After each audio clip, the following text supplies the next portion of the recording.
21 Stoic wisdom stories about difficulty, discipline, and inner strength. Opening the first 30 seconds. Why do we flee from hardship when hardship is the only path to strength?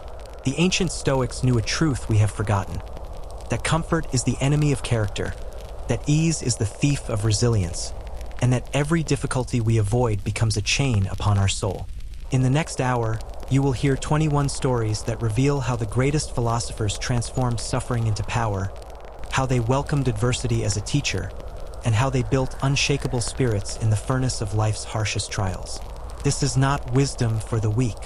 This is the path of those who choose to become inwardly invincible. Introduction. Why we fear what makes us strong. There exists within the human heart a terrible contradiction. We long to be strong, yet we flee from the very experiences that create strength. We desire resilience, yet we construct our lives to avoid all discomfort. We speak of character, yet we choose the path of least resistance at every turn. The ancient Stoics understood something profound about human nature. They recognized that our instinct to avoid pain, though natural, leads us away from the life worth living. Marcus Aurelius, Emperor of Rome, wrote his private meditations while leading armies through frozen wastelands and political treachery.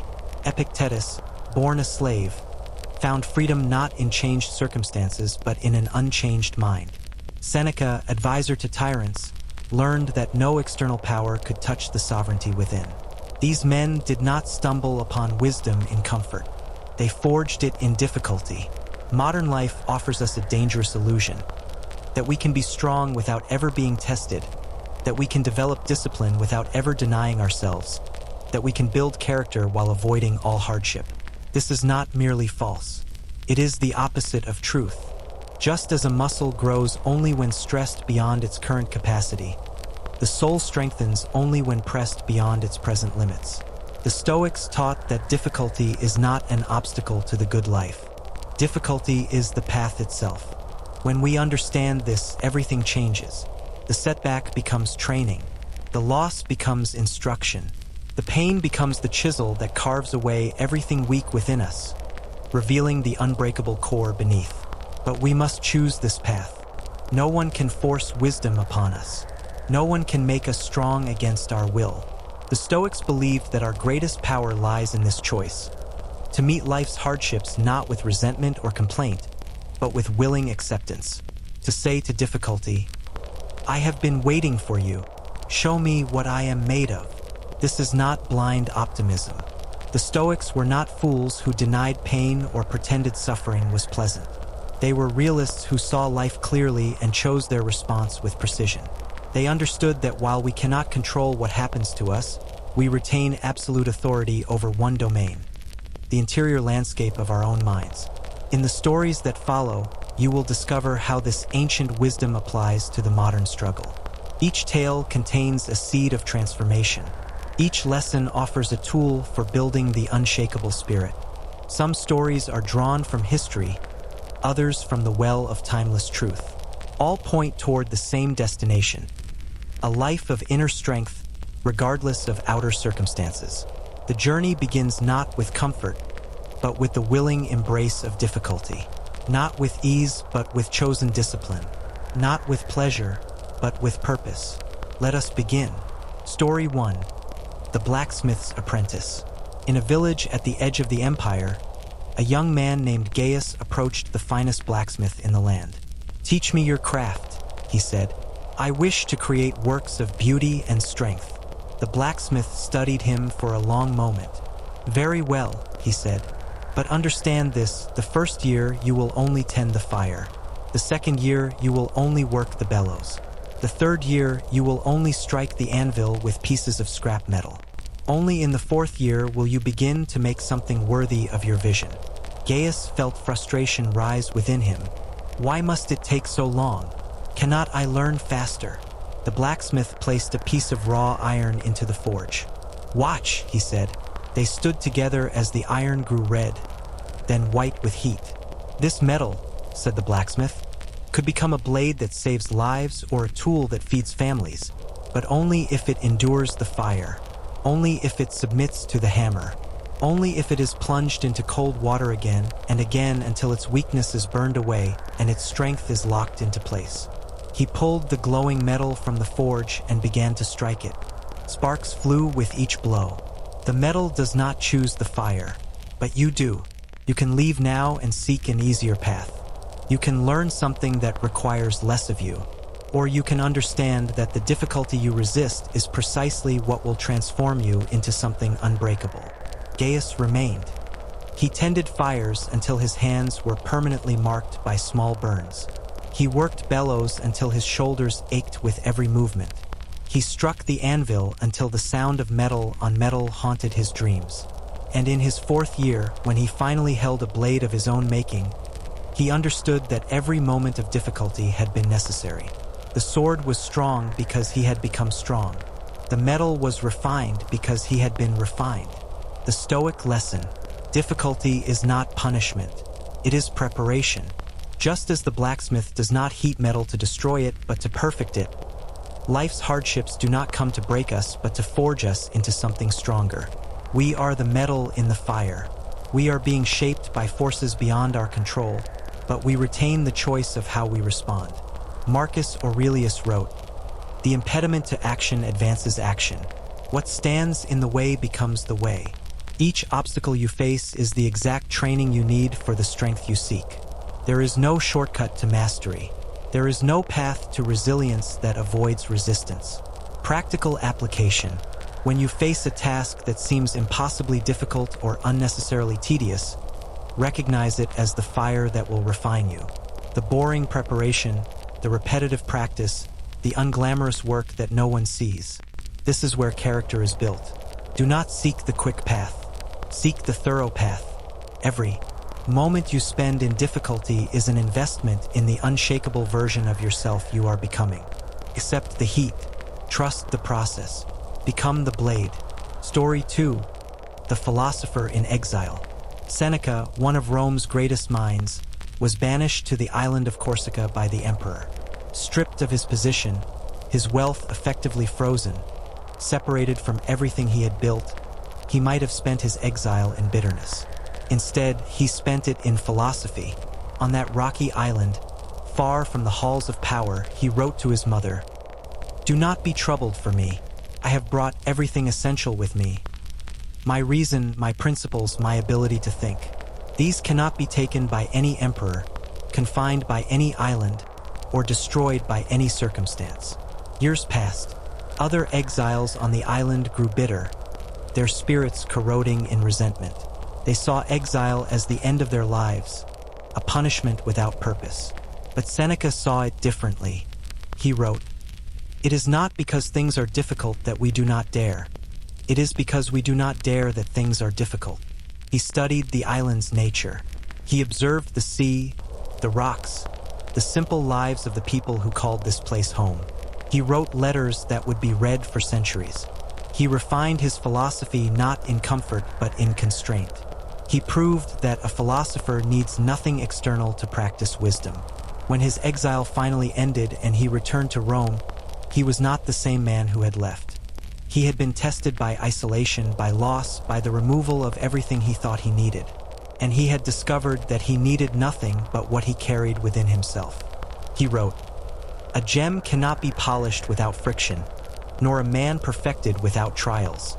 The Stoic lesson. We believe we need certain conditions to be our best selves. We tell ourselves we would be disciplined if only our circumstances were different, wise if only we had more time, strong if only we faced less adversity. This is self-deception. The Stoics taught that virtue is available in every circumstance, that wisdom can be practiced anywhere, that strength is built precisely where we are, not where we wish to be. Epictetus, who spent much of his life as a slave, said, "It is difficulties that show what men are. Your constraints are not obstacles to your development. They are the exact conditions necessary for your development." Practical application. Whatever limitation you currently face, whether lack of resources, lack of time, lack of support, can become your training ground. Stop waiting for perfect conditions. Begin where you are with what you have. The person who learns discipline in difficult circumstances possesses a strength that easy conditions can never provide. Your constraints are not your curse. They are your crucible. Story 3. The general who lost everything. A Roman general returned from a victorious campaign to discover that political enemies had seized his property, turned his allies against him, and spread lies about his character throughout the city. Everything he had built over decades was destroyed in a matter of months. His officers urged him to fight back, to use his military influence to reclaim what was stolen. But the general remembered his Stoic training. He gathered his closest companions and spoke. "I am being tested. Life has removed everything external to reveal what is internal. My property is gone, but my character remains. My reputation is attacked, but my integrity is unchanged. My allies have abandoned me, but my principles stand firm. If I lose my composure now, I prove that I was never truly strong. I was only comfortable." He chose not to retaliate. Instead, he withdrew to a simple life, teaching philosophy to a small group of students. Many saw this as defeat, but the general understood something deeper. He said, "A man who builds his happiness on things that can be taken from him is a slave to fortune. But a man who builds his happiness on things that cannot be taken has found true freedom." Years later, when historians examined his life, they noted something remarkable. During the years of his military glory, he was mentioned in dispatches and official records. But during the years of his philosophical teaching, after he had lost everything, his influence spread further and deeper than any military victory could achieve. Students traveled from distant provinces to hear him speak. His letters were copied and shared throughout the empire. He had lost everything external, and in doing so, he had gained everything essential. The Stoic lesson. The Stoics made a crucial distinction between what is up to us and what is not up to us. Our possessions, our reputation, our health, even our lives, these are not ultimately under our control. They can be taken by fortune, by other people, by time itself. But our choices, our judgments, our character, these remain under our authority regardless of external circumstances. Marcus Aurelius wrote, "Everything can be taken from a man but one thing, the last of human freedoms, to choose one's attitude in any given set of circumstances. When we base our peace on things that can be lost, we live in constant fear. When we base our peace on what cannot be taken, we become unshakable." Practical application. Examine your life and ask, what am I building on? If your happiness depends on your job, your relationship status, your financial situation, or any external condition, you are vulnerable. Begin the practice of grounding your sense of self not in what you have but in who you are. Your integrity, your discipline, your courage, these are portable. These cannot be seized by circumstance. Build on this foundation, and you will find a stability that the world cannot disturb. Story 4. The athlete's injury. A young athlete had trained his entire life for the great games. Every morning before dawn, every evening after dark, he pushed his body beyond its limits. His discipline was absolute. His goal was singular. Then, 3 months before the competition, during a routine training session, his leg snapped. The physician was direct. "You will not compete. You may never compete again. The bone will heal, but not in time, and perhaps not fully." For 3 days, the athlete lay in darkness, drowning in despair. All his years of sacrifice seemed suddenly meaningless. But on the 4th day, his teacher, an old philosopher, visited him. "Tell me," said the teacher, "why did you train?" "To win," the athlete replied. "No," said the teacher. "If you trained only to win, then you are defeated. But if you train to become the kind of person who is capable of winning, disciplined, focused, resilient, then you have already succeeded. The injury has taken the competition from you. But can it take your discipline? Can it take your character?" The athlete was silent. The teacher continued, "You are receiving the most important test of your life. Not the test of whether you can run faster than others, but the test of whether you can maintain your principles when everything external is stripped away. Many athletes can perform well when conditions favor them.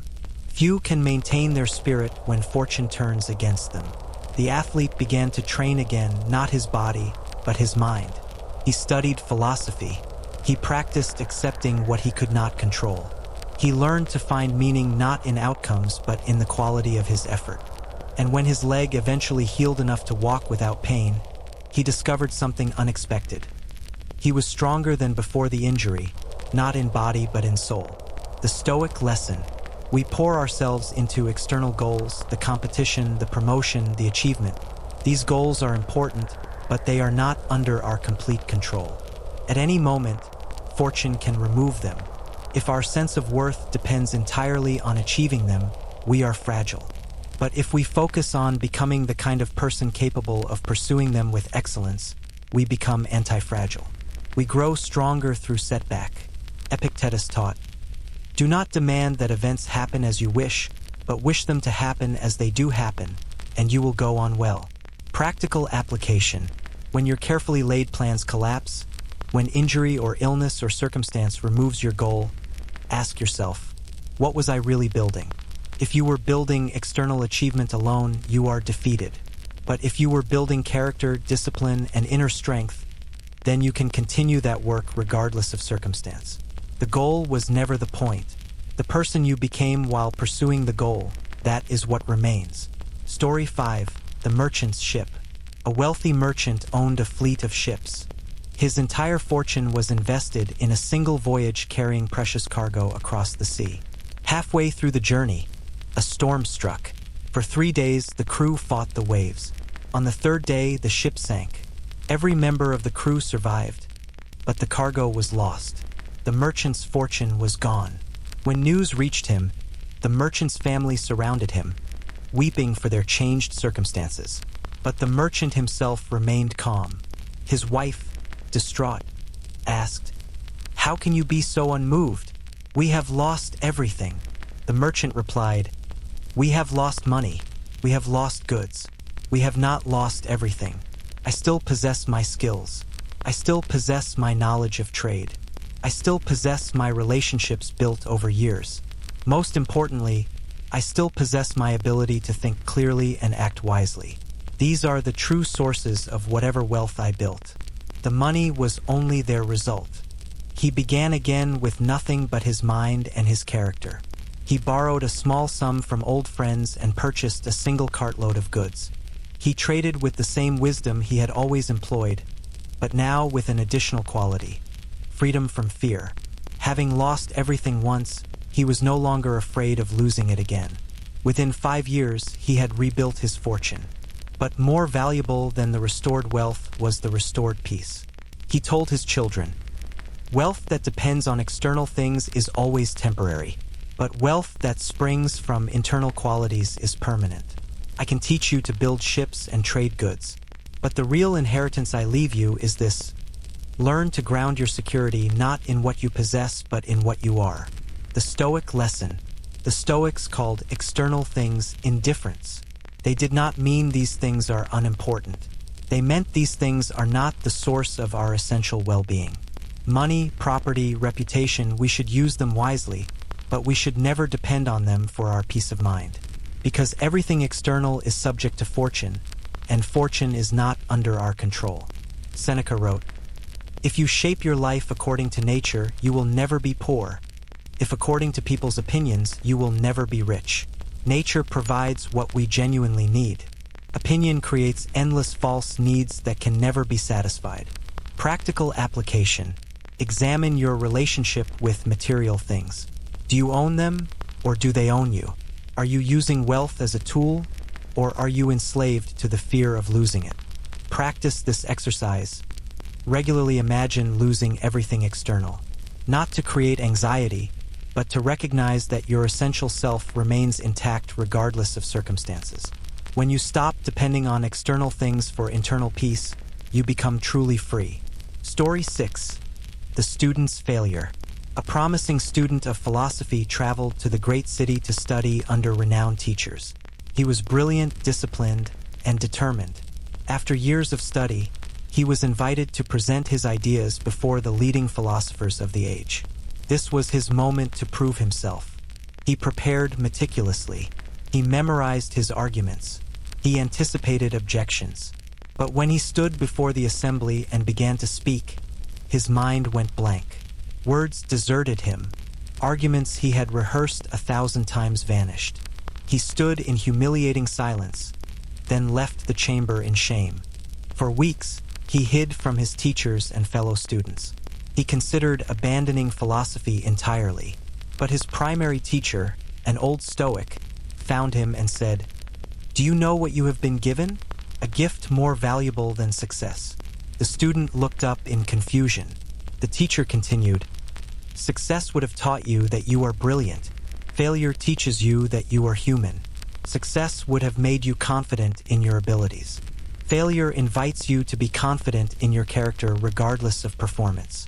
Every philosopher in that room has experienced exactly what you experienced. Those who learned from it became wise. Those who ran from it remained mediocre. The teacher handed him a scroll. Epictetus was born a slave. His leg was broken by his master and never healed properly. Do you think he never failed? Do you think he never felt shame? But he understood that external events, even his own performances, were not up to him. What was up to him was his response to those events. The student read the scroll. It contained a single line: "It is not what happens to you, but how you react to it that matters." He returned to his studies. But now he studied with a different spirit, not to prove himself, but to understand truth, not to appear wise, but to become wise. And eventually, when he spoke again before the assembly, his words carried a depth they had lacked before. He spoke not from brilliance, but from hard-won humility. The Stoic lesson: failure is one of life's most effective teachers, but only if we remain students. When we fail and respond with shame, bitterness, or abandonment, we waste the lesson. But when we fail and respond with reflection, adjustment, and renewed effort, we transform failure into progress. Marcus Aurelius wrote in his private meditations, "The mind adapts and converts to its own purposes the obstacle to our acting. The impediment to action advances action. What stands in the way becomes the way." Every failure reveals something: a gap in knowledge, a flaw in preparation, a weakness in character. This revelation is valuable. It shows us exactly where to focus our development. Practical application: when you fail at something important, resist the urge to either wallow in self-pity or immediately distract yourself. Instead, examine the failure with the detachment of a scientist studying an experiment. What did you learn? Where were you weak? What needs strengthening? Then return to the work with this new knowledge. The person who fails, learns, and persists becomes unstoppable. The person who succeeds easily learns nothing and remains fragile. Story 7. The Prisoner's Mind. In the dungeons beneath the palace, a man had been imprisoned for 3 years. His crime was speaking truth to power. His sentence was indefinite. Every day, guards would ask him if he was ready to recant his words. Every day he refused. Other prisoners in nearby cells gradually broke. Some went mad. Others became bitter shells of their former selves. But this prisoner maintained his peace. He exercised in his small cell. He disciplined his thoughts. He practiced philosophy in the darkness. One day, a new prisoner was placed in the adjacent cell. This man wept constantly, cursed his fate, and repeatedly threw himself against the bars. After several days of this, the philosopher spoke through the wall. "Friend, why do you torture yourself?" "Torture myself?" The new prisoner responded angrily. "They have imprisoned me. They torture me."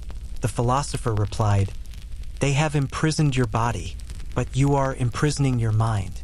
They placed you in this cell, but you are choosing the hell you inhabit within it. I am in the same cell type as you, subject to the same guards, eating the same food. But I am free, and you are enslaved." The new prisoner scoffed, "How can you be free? We are both in chains." "No," said the philosopher, "you are in chains. I am in circumstances. Chains exist in the mind or not at all. They have control of my body's location.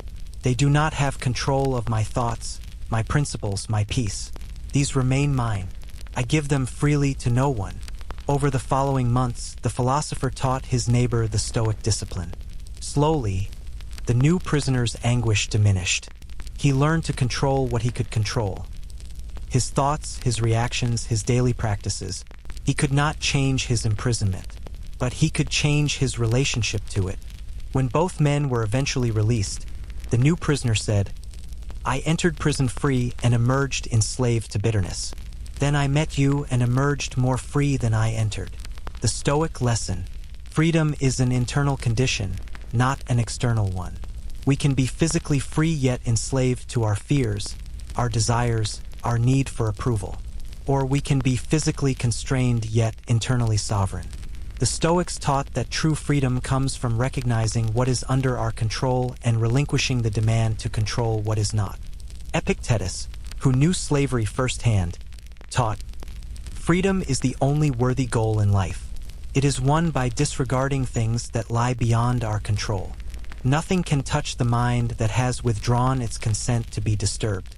Practical application: when you feel trapped by circumstances, a difficult job, a challenging relationship, a health problem, ask yourself, am I trapped by the circumstance or by my resistance to it? Often what imprisons us is not the situation but our demand that it be different. Practice accepting what you cannot change while acting on what you can. This paradoxical combination, acceptance plus action, is the key to inner freedom regardless of outer circumstances. Story 8. The Sick Man's Peace. A man lay dying of a wasting illness.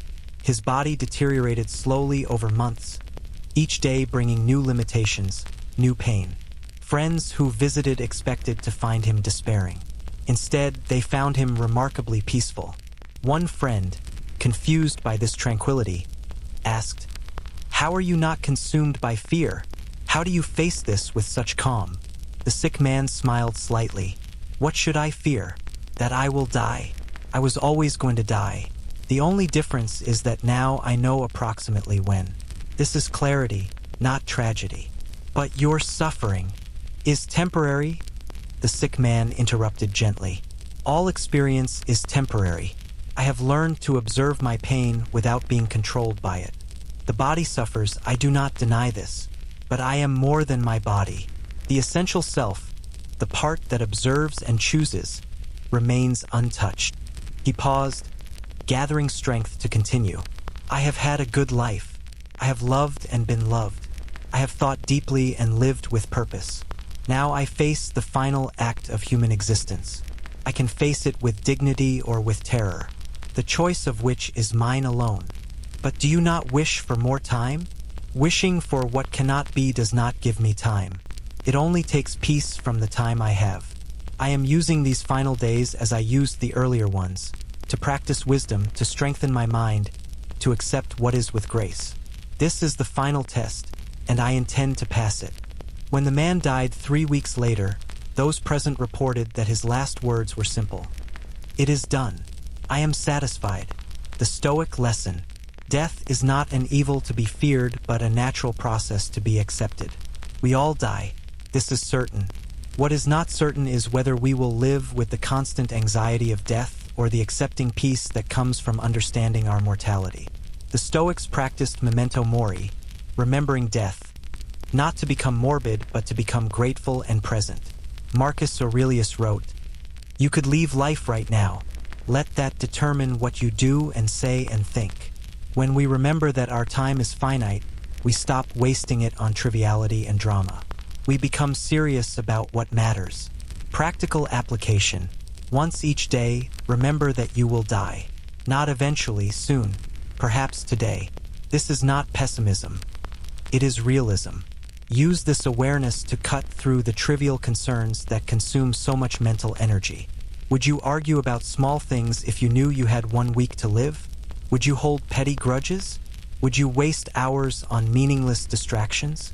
Live each day as a mortal being should, with purpose, presence, and gratitude for the time you have been given. Story 9. The Teacher's Test. A renowned teacher of Stoic philosophy was known for his absolute commitment to principles. He taught that the wise person remains calm in all circumstances, unshaken by fortune or misfortune. His students admired this ideal, but some wondered if it was truly possible. One day, A messenger arrived with news. The teacher's son had died in battle. The students watched carefully to see how their teacher would respond to this ultimate test of his philosophy. The teacher received the news in silence. His face showed pain. He did not pretend to be inhuman. Tears came to his eyes, but he did not collapse. He did not rage. After a moment, he spoke to the gathered students. "I am sad. I loved my son. I will miss him. These feelings are natural and human, but I am not destroyed. Why? Because I always knew that my son was mortal. I always knew he could die. When he went to war, I did not deceive myself with false hope. I prepared myself for any outcome. I loved him as a mortal father loves a mortal son.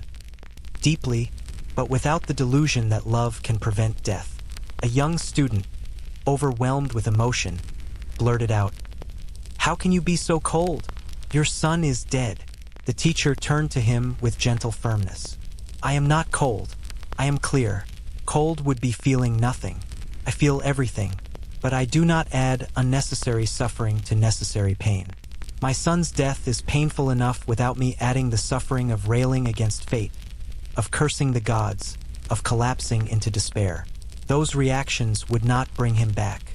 They would only compound tragedy with self-destruction." He paused, then continued, "The Stoic does not suppress emotion. The Stoic refuses to be tyrannized by emotion. There is a difference.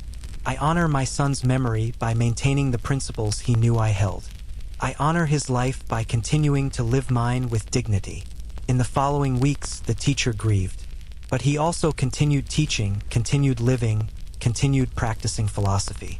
His students witnessed not the absence of feeling, but the presence of tremendous strength. The Stoic lesson. Stoicism is often misunderstood as emotional suppression. This is false. The Stoics felt deeply, but they distinguished between natural emotions and destructive reactions. Sadness at loss is natural. Collapsing into despair is a choice. Anger at injustice is natural. Nursing grudges is a choice. The Stoics practiced experiencing emotions without being controlled by them. Epictetus taught, "Seek not that the things which happen should happen as you wish, but wish the things which happen to be as they are, and you will have a tranquil flow of life." Practical application. When powerful emotions arise, grief, anger, fear, acknowledge them without resistance. "I am feeling grief. This is natural." But then ask, "What action does wisdom require of me now?" Do not deny your humanity, but do not surrender your agency. Feel what you feel, then choose what you do. This is the Stoic practice. Accepting what is while maintaining sovereignty over your response. Story 10. The Soldier's Courage. A young soldier was about to enter his first battle. The night before, he could not sleep. Fear consumed him. He imagined every terrible possibility. His own death, his own cowardice, the chaos of combat. By dawn, he was exhausted and terrified. An older soldier, a veteran of 20 campaigns, found him sitting alone. "You fear tomorrow," he said. It was not a question. The young soldier nodded, ashamed. "Good," said the veteran. "Fear is appropriate. Battle is dangerous. Only a fool feels no fear. But tell me, what specifically do you fear?"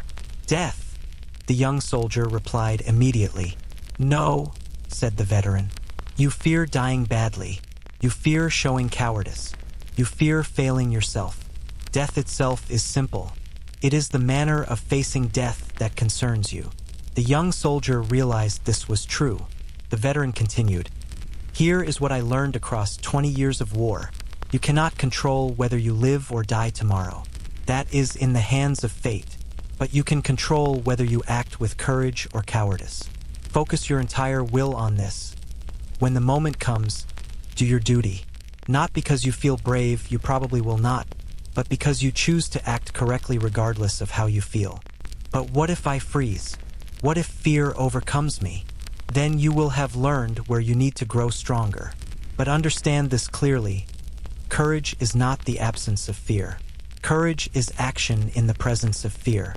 The man who feels no fear and fights is not courageous. He is simply unimaginative. You who feel the full weight of what you face and still prepare to do your duty. That is courage. The next day, the battle came. The young soldier was terrified. But when the moment arrived, he remembered the veteran's words. He did not feel brave. He simply acted correctly. And in doing so, he discovered a truth. Courage is not a feeling. It is a decision. The Stoic lesson. The Stoics distinguished between what we feel and what we do. We cannot always control our emotional reactions. Fear arises automatically in dangerous situations. But we can always control our actions. This is the essence of courage. Doing what is right despite fear, not in the absence of fear. Marcus Aurelius, who led armies and faced assassination plots, wrote, "Do not fear death, but rather the inadequate life. The true threat is not external danger but internal failure, the failure to live according to our principles when tested." Practical application.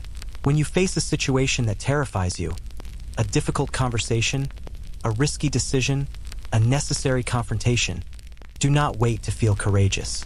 You may never feel courageous. Instead, ask, what does duty require? What would the person I wish to become do in this situation? Then do that regardless of fear.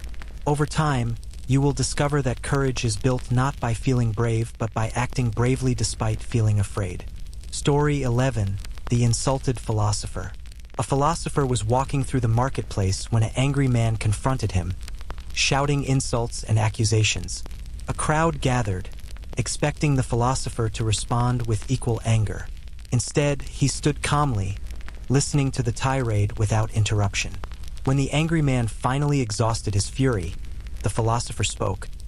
If someone tried to give you a gift and you refused to accept it, who would own the gift? The angry man, confused by the question, answered, "The person trying to give it, obviously." "Precisely," said the philosopher. "You have offered me the gift of your insults. I decline to accept them. Therefore, they remain yours. You may keep them." He turned to leave, but a young observer called out, "Teacher, were you not angered by his words? Did they not disturb your peace?" The philosopher stopped and replied, "Tell me, if someone were to hand you a torch but you did not grasp it, would your hand be burned?" "No," the young man answered. "Then understand this clearly. Another person's words have only the power we grant them. If I had grasped his insults, if I had accepted them as true, taken offense, felt injured, then I would have burned myself with them. But I declined to grasp them. I observed them, evaluated them, and found them unconvincing. He spoke them. I did not receive them. Therefore, I remain unburned." The young man pressed further. But what if the insults had been true? What if he had spoken genuine criticism? The philosopher smiled. If his words were true, they would be valuable feedback, not insults. I would thank him for showing me where I need improvement. If his words were false, they would be irrelevant noise. Either way, anger would serve no purpose. The Stoic practices this distinction constantly. Is this within my control or not? Another person's opinion of me is not within my control. My character actually is. I focus my energy on what I can control and release what I cannot. The Stoic lesson. One of the most powerful Stoic practices is the discipline of perception. Learning to interpret events in a way that preserves our peace and serves our development. When insulted, we have a choice. We can accept the insult and be disturbed, or we can decline the insult and remain at peace. Most people never realize this is a choice. Epictetus taught, if someone speaks badly of you, remember that they speak according to their own impression that it is right. It is not possible for them to follow your impression, but only their own. If their impression is wrong, they are the one who suffers, being the one who has been deceived. Practical application. Practice this discipline when someone criticizes you or speaks against you. First, ask, is this criticism accurate? If yes, be grateful for the feedback and work to improve. If no, dismiss it as irrelevant. In neither case is anger useful. Anger at accurate criticism is foolish. You should be addressing the flaw, not resenting its revelation. Anger at inaccurate criticism is equally foolish. Why be disturbed by falsehood? Train yourself to evaluate words based on their truth content, not their emotional impact. This single practice will eliminate most interpersonal suffering from your life. By liking and commenting on our channel, you can support us in our efforts to help those in need. Please don't withhold your support. Story 12. The Drought's Wisdom. A farming community faced a severe drought. For 2 years, crops failed. Animals died. Many families abandoned their land in despair, seeking easier lives elsewhere. But one farmer remained, steadily working his barren fields. Neighbors who passed by mocked him. "Fool, there is no rain. Your work is wasted. Come with us to the city where there is at least employment." The farmer continued working, saying nothing. Finally, one neighbor stopped to ask, "Why do you persist? Even if rain comes tomorrow, you have already suffered 2 years of loss. Even if your crops grow again, you will not recover what was lost. Why not give up?" The farmer rested on his hoe and replied, "You speak as if the purpose of farming is only the harvest. But I do not farm only for grain. I farm because I am a farmer. This is who I am. The drought did not take that from me. The drought has no power over my identity. But you have nothing to show for your work. I have everything to show for it. I have maintained my discipline during hardship. I have refused to abandon my purpose because circumstances turned difficult. I have exercised patience, persistence, and faith in natural cycles. When the drought ends, and it will end, I will be ready. My fields will be prepared. My skills will be sharp. My character will be stronger. But those who fled will have to start again from weakness, having learned only that difficulty is to be escaped rather than endured. The neighbor shook his head and left. But 6 months later, rain returned. The farmer's fields, properly tended even in drought, flourished. Those who had fled returned to find their lands overgrown and their skills diminished. They had to begin again as apprentices, learning from the farmer who had never stopped practicing his craft. The Stoic lesson: we often evaluate our actions based solely on immediate results. If we do not see quick success, we abandon the effort. But the Stoics taught that virtue is its own reward. Acting rightly has value independent of outcomes. When you maintain discipline during difficulty, you are not wasting effort. You are becoming the kind of person who maintains discipline during difficulty. This transformation is the true goal. Marcus Aurelius wrote, "A man's worth is no greater than his ambitions. If your ambition is only external success, you are at the mercy of fortune. But if your ambition is internal excellence, you are master of your fate." Practical application: when you face a period of effort without visible results, whether in work, relationships, health, or any pursuit, do not measure your progress only by external markers. Ask instead, am I maintaining my standards? Am I practicing discipline? Am I becoming stronger? If yes, you are succeeding regardless of visible outcomes. The person who maintains excellence during difficulty is building a foundation that cannot be shaken. The person who quits when results delay is building on sand. Story 13. The Rival's Success. 2 students studied under the same master. Both were talented, disciplined, and ambitious. But when opportunities arose, one student consistently received recognition while the other was overlooked. The overlooked student felt growing resentment. One day, when his rival received yet another honor, the resentful student could no longer contain his bitterness. He went to his master and said, "It is unfair. I work as hard as he does. I study as diligently, yet he receives all the praise and opportunity. I am invisible." The master listened without judgment, then said, "Tell me, when you learned that he received this honor, what happened to your ability to study?" The student was confused by the question. "Nothing. I can still study." "And your rival's success? Did it remove any knowledge from your mind?" "No, but..." "Did it make you less skilled?" "No, but that is not the point." "That is precisely the point," the master interrupted gently. "His success changed nothing about your actual situation. You have the same knowledge, the same skills, the same ability to learn. The only thing that changed was your emotional state. You chose to suffer by comparing yourself to him. This suffering does not come from external reality. It comes from your judgment about external reality. The student protested, "But recognition matters. Opportunities matter. They matter, yes, but they are not under your complete control. You do not control who the judges favor. You do not control which opportunities arise. You do not control how others perceive you. All of these things involve factors beyond yourself. The only thing fully under your control is the quality of your effort and the content of your character. Focus there. So I should not care about success? You misunderstand. Care about success if you wish. Pursue it with full effort. But do not base your peace on it. Work excellently whether you are recognized or not. Learn whether opportunities come or not. Become skilled whether others notice or not. If recognition comes, accept it. If it does not, remain undisturbed. This is freedom." The student slowly understood. Over time, he stopped measuring himself against his rival. He focused on his own development. Paradoxically, when he stopped resenting his rival's success, his own performance improved. The energy he had been wasting on envy became available for excellence. The Stoic lesson: comparison is one of the mind's most destructive habits. When we measure ourselves against others, we surrender our peace to factors outside our control. The Stoics taught that each person's path is unique, each person's circumstances are different, and each person's only responsibility is their own virtue. Another person's success does not diminish your opportunity to be excellent.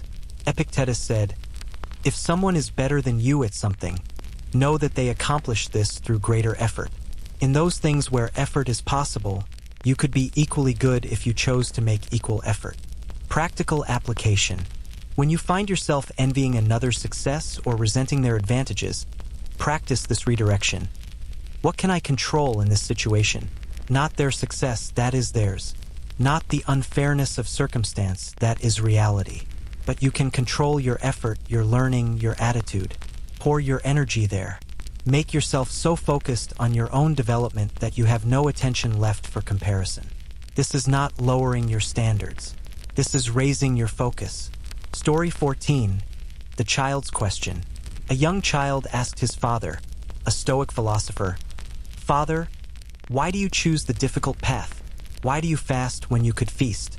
Why do you wake early when you could rest? Why do you practice discipline when you could have pleasure?" The father led his son to the garden where two plants grew. One was lush, green, and beautiful. The other was smaller, tougher, with twisted branches. "Which plant is more beautiful?" the father asked. "The first one," the child replied without hesitation. "Yes. Now, which plant do you think will survive the winter storm?" The child studied both plants more carefully. I do not know." "I do," said the father. "The beautiful plant grew in the best soil, received constant water, was sheltered from wind. It is beautiful because life has been easy. But when winter comes, and winter always comes, it will not survive. It has no strength. The other plant grew in poor soil. It faced wind and drought. It had to fight for survival. It is not beautiful, but it is strong. When the storm comes, it will bend but not break." He looked at his son. "I could raise you in comfort, shield you from all difficulty, give you every pleasure. You would be happy for a time. But when life tests you, and life always tests us, you would break. So instead, I teach you discipline. Not because I hate pleasure, but because I love you. Not because difficulty is good in itself, but because difficulty makes you strong. And strength is necessary for a good life." "But what if the storm never comes?" the child asked. The father smiled. "The storm always comes. Loss, disappointment, pain, death. These visit every life. The question is not whether you will face difficulty. The question is whether you will be ready." Years later, when the child had become a man and faced his own hardships, he remembered this conversation. And he understood that his father's discipline had been the greatest gift possible. The gift of a strong character that could not be broken by circumstance. The Stoic lesson: we often confuse what is pleasant with what is good. Pleasure is pleasant, but it is not necessarily good. Discipline is often unpleasant, but it is good because it prepares us for the inevitable challenges of life. The Stoics believed that the wise person chooses present difficulty to avoid future weakness. Musonius Rufus, teacher of Epictetus, taught, "We ought to discipline the body when there is no need, in order to be able to do so when need arises." This applies to all forms of discipline, physical, mental, moral. Train in peace so you are strong in war. Practical application. Build voluntary discomfort into your life. Fast occasionally even when you have food. Wake early even when you could sleep. Exercise even when you could rest. Say no to temptation even when you could indulge. This is not masochism. This is training. You are teaching your mind and body that comfort is not necessary, that you can function in discomfort, that you are stronger than your immediate desires.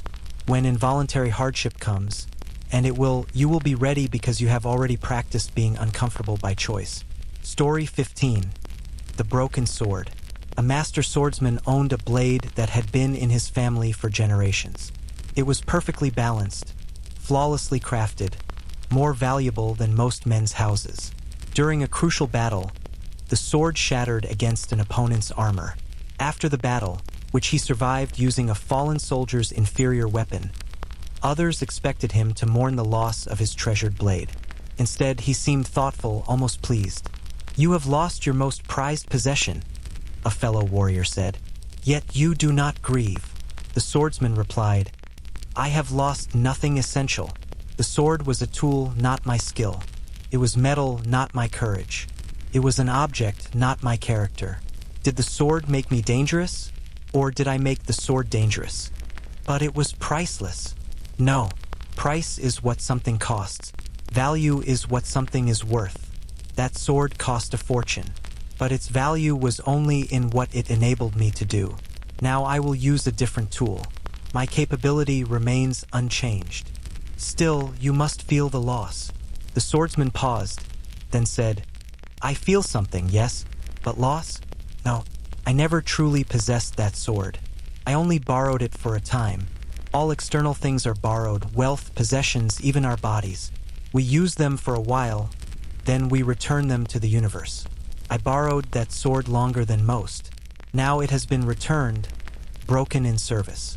There is no tragedy in this. There is only the natural order of things." He looked at his companion directly. "The real question is this: would I be less dangerous now if my entire sense of worth had been invested in that blade? Would I be broken because it is broken? Or am I still whole, still capable, still myself?" The sword was external. I am internal, and the internal cannot be shattered by the shattering of the external. The Stoic lesson: we invest our identity in external things, our possessions, our appearance, our achievements, our relationships. When these things are lost or damaged, we feel personally diminished. But the Stoics taught that this is a category error. External things can be valued and used, but they should never be confused with the self. You are not your possessions. You are the awareness that uses possessions. Epictetus said, "There is only one way to happiness, and that is to cease worrying about things which are beyond our control." Practical application. Practice holding things lightly. Use your possessions, enjoy them, maintain them, but do not let your sense of self depend on them.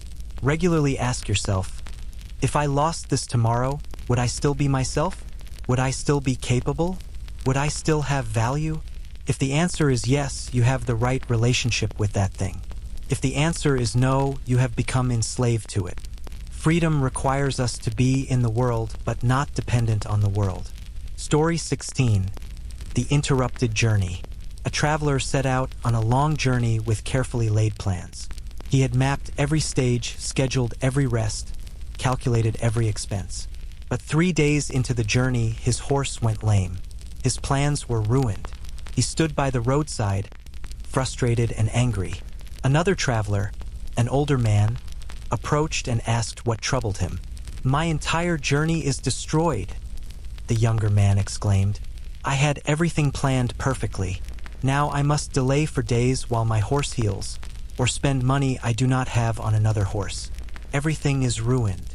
The old traveler listened, then said, "Tell me, What was the purpose of your journey? To reach the capital city. And has that purpose changed? No, but then nothing essential has changed. Your plan has changed. Your timeline has changed. But your purpose remains. If you were so rigidly attached to one specific path that any variation destroys everything, then you were not planning a journey. You were building a trap for yourself. He sat down beside the younger man. Life is not a game where we control all the pieces. It is more like navigating a ship on the ocean. You can set your direction, adjust your sails, make the best decisions possible with available information, but you do not control the wind or the waves. The skilled captain reaches his destination not by controlling the weather, but by adapting to it constantly. So what should I do? First, accept what has happened. Your horse is lame. This is reality. Resisting reality wastes energy without changing anything. Second, survey your options with a clear mind. Can the horse heal quickly? Can you afford another? Can you adjust your timeline? Is there an alternative route? Third, make the best decision you can with available resources. Fourth, move forward without resentment. The past is behind you. The future is ahead. Dwelling on the should have been prevents you from dealing with what is. The younger traveler followed this advice. His journey took longer than planned and unfolded differently than expected. But he reached his destination, and he arrived with more wisdom than he would have gained from an easy journey. The Stoic lesson. We suffer most not from events themselves, but from our rigid expectations about how events should unfold. We create a mental picture of how life should be, then experience anguish when reality fails to match our picture. But reality has no obligation to conform to our plans. The Stoics taught flexibility of method combined with firmness of purpose. Be clear about your goal, but flexible about your path. Marcus Aurelius wrote, "The universe is change. Our life is what our thoughts make it. We cannot control external events, but we can control our response to them." Practical application. When your plans are disrupted, and they will be disrupted, practice this response. My plan has changed. My purpose has not. Take a moment to feel whatever frustration arises. Then release it and assess the new situation clearly. What options do you have now? What is the best path forward given current reality, not given your previous expectations? The person who adapts quickly to changed circumstances maintains momentum. The person who clings to obsolete plans wastes energy mourning what cannot be changed. Story 17. The Wealthy Man's Loss. A wealthy merchant lost his entire fortune in a single day through a combination of bad luck and betrayal. That evening, he stood in his empty home. Even his furniture had been seized, and began to laugh. His wife, terrified by what she perceived as madness, asked, "Have you lost your mind along with your fortune?" The merchant replied, "No, I have found something I lost long ago, clarity. For years I believed I was wealthy. Now I understand I was only holding wealth. It was never truly mine. It was always temporary. I was just too comfortable to notice. But we have nothing. We have everything essential. We have our health, our minds, our skills, our capacity for work. These are the real sources of what I built. The money was only their result. I can create it again, or I can create something different. But I cannot be destroyed by this loss unless I choose to believe I am the same as my possessions." His wife was not comforted. "How can you be so calm? We will suffer hardship now." The merchant grew serious. "Yes, we will face difficulty. I do not pretend otherwise. But consider, yesterday, I was a wealthy man who feared losing his wealth. Today, I am a poor man who has nothing left to lose. Which position is more free? Yesterday, I was controlled by the anxiety of potential loss. Today, the loss has happened. The anxiety is gone. What remains is only the work of beginning again." He began the next day with nothing but his knowledge and character. He worked as a laborer, saved carefully, invested wisely. Within years, he had rebuilt a comfortable life, though never as ostentatiously wealthy as before. But he was more at peace than he had ever been when rich. He later told his children, "Wealth is a useful tool and a dangerous master. When we possess it lightly, using it without depending on it, it serves us. When we possess it tightly, believing we cannot live without it, we become its slave. I learned this lesson at great cost, but I would not trade the wisdom gained for the comfort lost. The Stoic lesson. The Stoics distinguished between preferred indifference and true goods. Money, health, reputation, these are preferred indifference. They are preferred, obviously we would rather have them than not, but they are indifferent to our essential well-being. The true good is virtue, wisdom, courage, justice, self-control. These alone cannot be taken by fortune. Seneca wrote, "He is a great man who uses earthenware dishes as if they were silver, but he is equally great who uses silver as if it were earthenware." Practical application. Practice this mental exercise. Imagine losing everything external. Your wealth, your health, your reputation, your relationships. What remains? Your capacity for courage, your capacity for wisdom, your capacity for dignity. These cannot be taken. When you ground your identity in these internal qualities rather than external circumstances, you become unshakable. Use wealth if you have it, but do not define yourself by it. Then loss becomes merely a change in circumstances, not a change in self. Story 18, The Wounded Warrior. A soldier suffered a grievous wound in battle that left him partially disabled. He could no longer fight. His military career, which had defined his entire adult life, was over. He fell into deep despair. A philosopher visited him during his recovery and found him staring at the wall, consumed by bitterness. "I am useless now," the soldier said. "I am no longer who I was. I am nothing." The philosopher replied, "You believe you are your profession. This is your first error. I am a soldier." "No. You are a human being who has been working as a soldier. There is a difference. The role is not the self. The function is not the essence. You have lost a capability. You have not lost your character. But fighting was all I knew, all I was good at." Then you are receiving an opportunity disguised as tragedy.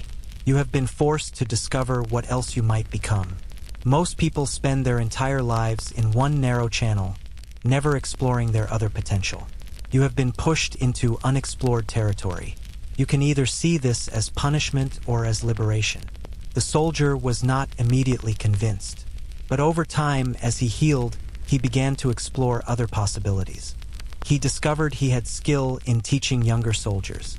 He found satisfaction in strategy and planning. He developed interests he had never had time to pursue while constantly fighting. Years later, he told the philosopher, "When I lost the ability to fight, I thought my life was over. But that life was over. A different life was beginning. I was so attached to what I was that I could not see what I might become. The wound was terrible, but it broke me free from a prison I did not know I inhabited, the prison of a single identity." The Stoic lesson.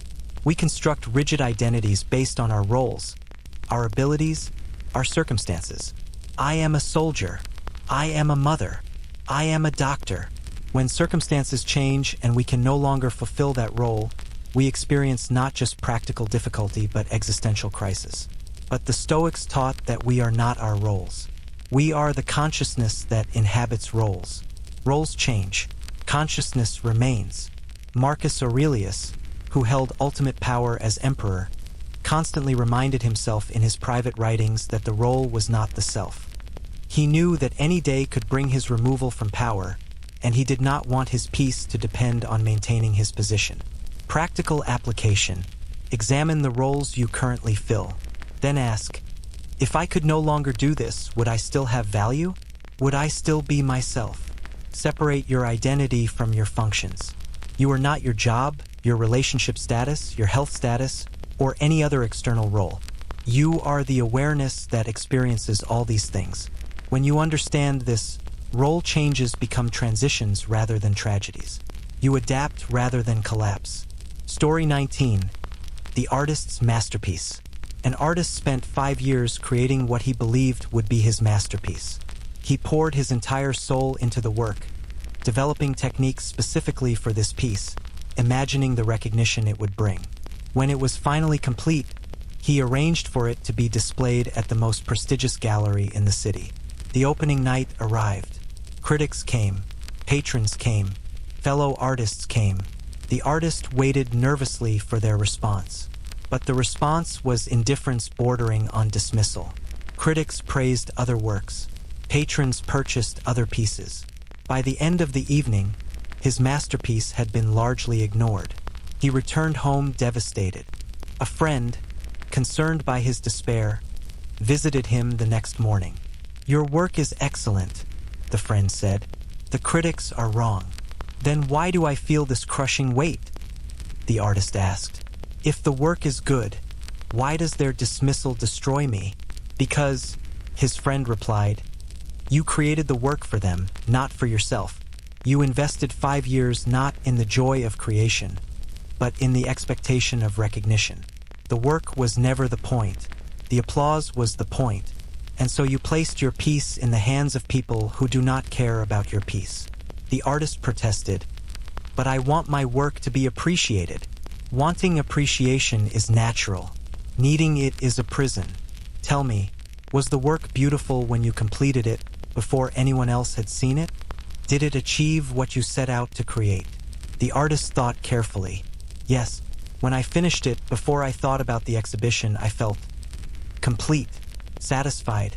The work was what I envisioned." "Then you already received the real reward. The critics' opinions are additional. They do not change what you created or what you learned in creating it. If they had praised the work, would it have become more beautiful than it already was?" "No," the artist admitted. "Then their dismissal has not made it less beautiful. The work is unchanged. Only your emotional state changed, and that change happened because you gave others power over your piece. Take that power back." The artist began creating his next work. But this time, he focused solely on the craft itself, the problem-solving, the technical growth, the expression of his vision. Recognition came eventually, but it no longer controlled him. He had learned to separate the intrinsic value of his work from external validation. The Stoic lesson: we give others tremendous power over our emotional state when we base our sense of worth on their approval. The Stoics taught that we should do excellent work, not for applause, but because excellence is its own reward. External recognition is pleasant when it comes, but it should never be the measure of our worth or the source of our peace. Epictetus taught his students, "If someone speaks badly of you, consider whether what they say is true. If it is, correct yourself. If it is not, laugh and move on." Practical application: when you do something well, create something, help someone, solve a problem, practice finding satisfaction in the act itself rather than in others' response. Ask yourself, did I do this well by my own standards? Did I give my best effort? Did I learn something? If yes, you have succeeded regardless of recognition. Make excellence the goal. Let recognition be a pleasant accident when it occurs, but never a requirement for your peace. Story 20. The Final Test. An old Stoic philosopher lay on his deathbed, surrounded by his students. They expected final words of wisdom, a profound summary of a life spent pursuing philosophy. Instead, he seemed to be carefully observing his own dying process. One student, unable to contain his concern, asked, "Master, are you not afraid?" The philosopher turned his gaze to the student and said clearly, "Of what should I be afraid? I have lived as I believed correct. I have pursued wisdom rather than pleasure. I have practiced virtue rather than vice. I have strengthened my character through deliberate discipline. Now I face the outcome that all living things face. Death is not a punishment. It is simply the end of life, as inevitable as life's beginning. But the pain," another student began, "is considerable," the philosopher interrupted calmly. "I do not pretend otherwise. This body is failing, and that failure is unpleasant. But I am observing an interesting phenomenon. The body suffers, yet something in me remains undisturbed. I watch the pain. I do not become the pain. This distinction, which I have practiced for decades in smaller difficulties, now serves me in the ultimate difficulty." He paused to gather strength, then continued, "You are witnessing the final test of everything I have taught you. If I face this without dignity, if I collapse into fear or bitterness, then I prove that all my philosophy was merely theoretical comfort, abandoned when truly tested. But if I face this with acceptance and peace, I demonstrate that the Stoic discipline is not just mental exercise but practical preparation for exactly this moment. A young student, tears streaming down his face, asked, "How can you be so calm when leaving everything?" The philosopher smiled gently. "I am not leaving everything. I am only leaving external things, this body, this life, these circumstances. What I truly am, this awareness, this capacity for courage, goes wherever it goes. I do not know what comes after death. Perhaps continuation, perhaps nothing. But in either case, I have lived well. And a life well lived needs no further justification." He died the next morning. His students noted that his face was peaceful, his breath steady until the last. He had faced the final test as he had faced every other difficulty in his life, with acceptance, with courage, and with unshakable inner strength. The Stoic lesson. The ancient Stoics practiced philosophy not as abstract theory but as practical training for the hardest moments of life. Every time they practiced discipline in small matters, every time they accepted minor disappointments with grace, every time they chose principle over pleasure, they were preparing for the ultimate test, death itself. And if they could face death well, they could face anything. Marcus Aurelius wrote, "Do not fear death. Fear instead the life that has never truly begun, the life of constant compromise with principle, of consistent avoidance of difficulty, of perpetual surrender to comfort." Practical application. You are preparing for your death right now, whether you realize it or not. Every moment of discipline strengthens you. Every moment of avoidance weakens you. If you want to face your final difficulty with dignity, practice facing small difficulties with dignity now. Build the muscle of acceptance in minor inconveniences so it is strong in major trials. Practice courage in small fears so it is available in large ones. The person who has spent their life avoiding discomfort will find no inner resource when facing the ultimate discomfort. The person who has deliberately embraced difficulty will face even death with strength. Story 21. The Path Forward. There was a student who came to a Stoic teacher and said, "I have heard all your teachings. I understand the philosophy intellectually, but I do not feel transformed. I still fear difficulty. I still seek comfort. I still allow circumstances to disturb my peace. What am I missing?" The teacher replied, "You are missing nothing except practice. Understanding is not transformation. Knowledge is not wisdom. You have learned the map, but you have not walked the path. But how do I begin? The teachings are so demanding. To be truly Stoic seems impossible." The teacher smiled. It is impossible to be perfectly Stoic. Even the greatest practitioners, Marcus Aurelius, Epictetus, Seneca, were not perfect. They struggled. They failed. They corrected themselves and continued. You misunderstand the goal. The goal is not perfection. The goal is practice. Not arrival, but direction. So where do I start?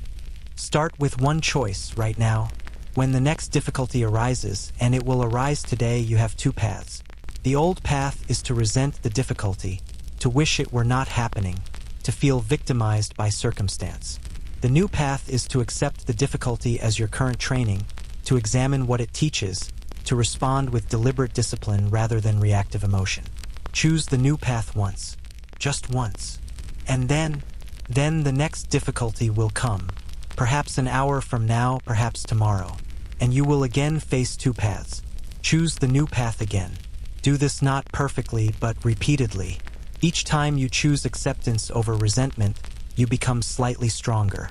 Each time you choose discipline over impulse, you become slightly more free.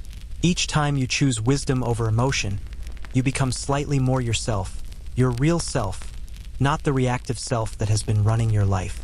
The teacher paused, then continued, "You will fail frequently. You will forget the teachings. You will react emotionally. You will fall back into old patterns.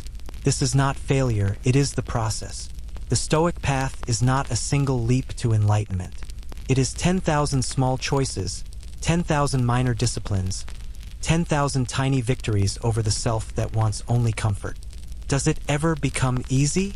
No. It becomes familiar. Difficulty remains difficulty, but your relationship to difficulty transforms. You stop seeing it as your enemy and start seeing it as your teacher. You stop fleeing from it and start leaning into it. You stop asking, "Why is this happening to me?" and start asking, "What is this teaching me?" The student considered this, then asked one final question. "And if I follow this path, what will I become?" The teacher replied, "You will become inwardly unshakable. Circumstances will still change. That is the nature of life. But your core will remain steady. You will still feel emotion. You are human, not stone. But you will not be controlled by emotion. You will still face hardship. Life guarantees this. But you will meet hardship with strength rather than weakness, with dignity rather than despair, with courage rather than fear. You will become free, not free from difficulty, but free in difficulty. And that is the only freedom that matters. The Stoic lesson. The Stoic path is not complicated, but it is difficult. It requires not intellectual understanding, but constant practice. It demands not perfect execution, but consistent effort. Every time you choose discipline over impulse, acceptance over resentment, principle over convenience, you take one step on the path. 10,000 steps create a different person. Epictetus taught, "No great thing is created suddenly, any more than a bunch of grapes or a figure. If you tell me that you desire a fig, I answer that there must be time. Let it first blossom, then bear fruit, then ripen." Practical application. Begin today with one conscious choice. When difficulty arises, pause before reacting. In that pause, remember, this difficulty is my training. How do I want to respond? Choose the response that strengthens rather than weakens you. Tomorrow, do this again. The day after, again. You are not aiming for perfection. You are aiming for a slightly better choice ratio than yesterday. Over weeks, months, years, these small choices compound into a transformed character. The path is simple. The path is difficult. The path works. Conclusion: becoming unshakable. You have heard 21 stories drawn from ancient wisdom and timeless truth. Each tale contained the same core message presented from different angles. Difficulty is not the enemy of the good life. It is the path to the good life. Comfort does not build character. Challenge builds character. Ease does not create strength. Resistance creates strength. The modern world offers you a dangerous lie, that you can be strong without ever being tested, that you can be wise without ever suffering, that you can be free without ever practicing discipline. Reject this lie. It leads only to weakness disguised as comfort. The Stoics knew what we have forgotten, that human beings are built for challenge, designed for difficulty, made to grow through struggle. When we avoid hardship, we do not protect ourselves. We diminish ourselves. We become less than we could be. But when we choose to welcome difficulty, when we lean into discomfort, when we practice discipline even when comfort is available, we begin to discover something remarkable. We are stronger than we believed. We are more resilient than we imagined. We contain depths of courage we never accessed because we never needed to. Every time you face a difficulty and respond with acceptance rather than resentment, you become stronger. Every time you choose discipline over impulse, you become freer. Every time you practice courage in the face of fear, you become more yourself, your real self, not the comfortable self, but the self that is capable of meeting life on life's terms. This is the Stoic promise. If you practice accepting what you cannot control, if you focus your energy on what you can control, if you build your character deliberately through chosen difficulty, you will become inwardly unshakable. Circumstances will still change. That is the nature of existence. But your core will remain steady. External storms will still arise, that is guaranteed. But your internal peace will be undisturbed. You will still feel pain. You are not stone, you are human. But you will not be destroyed by pain. You will still face loss. That is part of living. But you will not be broken by loss. You will still experience fear, that is natural. But you will not be controlled by fear. You will become what Marcus Aurelius described, like a rock against which waves crash constantly, yet which remains unmoved, eventually calming the waters around it. This transformation does not happen through sudden insight or magical enlightenment. It happens through practice, through daily, consistent, unglamorous practice, through choosing discipline when comfort is available, through accepting circumstances when resentment is easier, through maintaining principle when compromise is tempting. Start now, today, this moment. When the next difficulty arises, and it will arise soon, you have a choice. The old path of reaction, resentment, and avoidance, or the new path of acceptance, discipline, and strength. Choose the new path, not perfectly, not forever, just once. Then, when the next difficulty comes, choose it again. Do this 10,000 times, and you will no longer be the person who avoids difficulty.